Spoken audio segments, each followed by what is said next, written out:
Hello, hello, hello. And like I said, it's Valentine's week, only one day away. So I just want to share something with you that I found on the internet, but also it's a part of us following God as believers. In First Corinthians, um, it spoke about us loving one another. First Corinthians chapter 13, verses 4 through 7. It says, love is patient, love is kind, love is humble. And we know that love is unselfish. It's giving of your energy, your love. Not only that, your kindness, your gentleness, your patience, your long suffering, all of that is inclusive of love. When we think about kindness, a lot of people think that is giving of your finances, giving persons gifts and stuff. Yes, that is a part of kindness, but do you know that the most thing about kindness is having a forgiving heart? A lot of persons like to say, once bitten, twice shy. Yes, sometimes that is true because you would give people chances, and instead of them changing and appreciating the fact that you have given them another chance, they continue to do the same thing. But you know what? We are to still love them. Loving them, however, does not mean that we always have to be in their space. We have to be around them. Um, God so loved the world that he gave his only begotten son, right? So Jesus came to earth, and let's take this under consideration. He loved his mother and father, but he still forsake them. When he spoke the parable to his disciples, and he said, if you want to be my followers, you must forget your houses and lands and give up all of those things, even give up your family. And he is not necessarily saying that you must do away with those things just to be a Christian. But what he is saying is that you don't put them to the forefront of your life and hold them so dear to your heart, because the first thing that you should hold to your heart is loving the Father which is in heaven, and then loving your neighbors as yourself. Sometimes that in itself is very hard, because like I said, people hurt you and people will abuse your love. But sometimes it's best to have a level of what should I say? A level of love and kindness and forgiveness where you also have the wisdom to know when to walk away. I know my mom told me a story one time ago, and it's when I was going through my divorce, and I was like, "Oh Lord, mommy, I really love him, and I want us to be together, and whatever."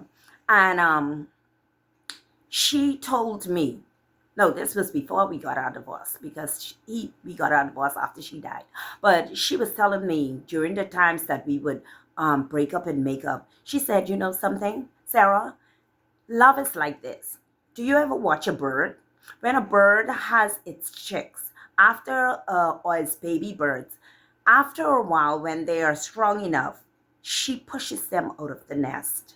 Now, it looks cruel, right? But she wants them to take flight.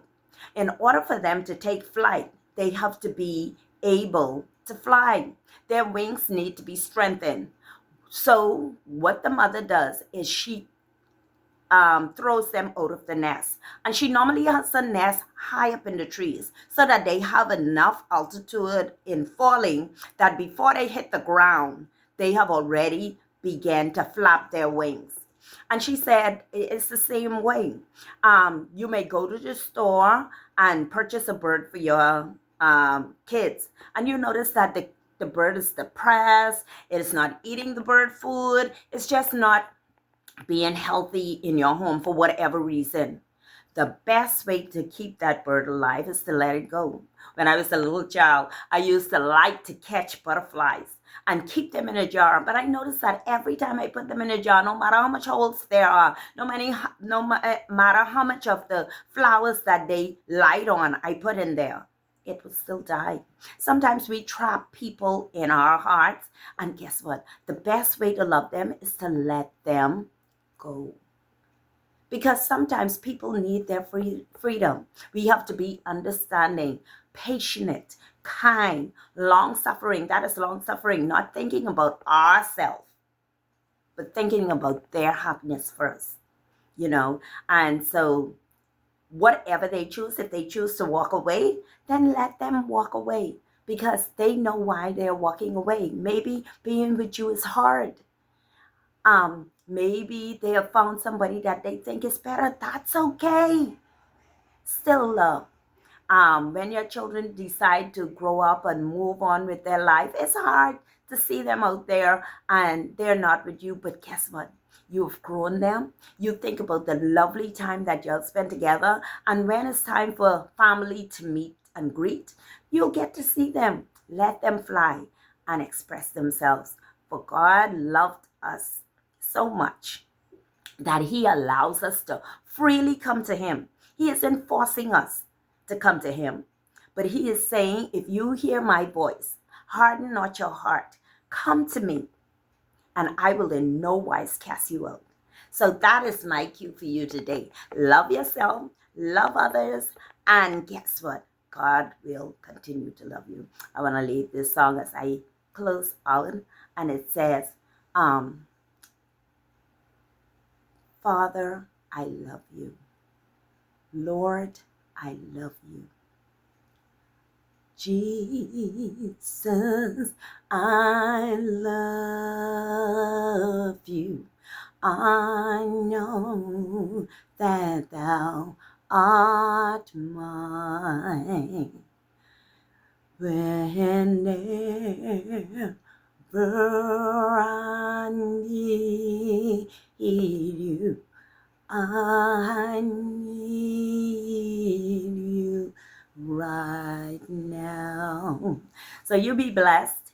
You be encouraged. I'm not sure if I had all the words right, but God knows my heart. I'm just so nervous right now. I had the song in my head and then it just totally like whatever. So I sung whatever I wanted to. It's just a song unto God. I love Him so much.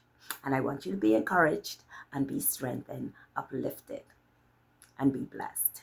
Have a happy and a very loving Valentine's.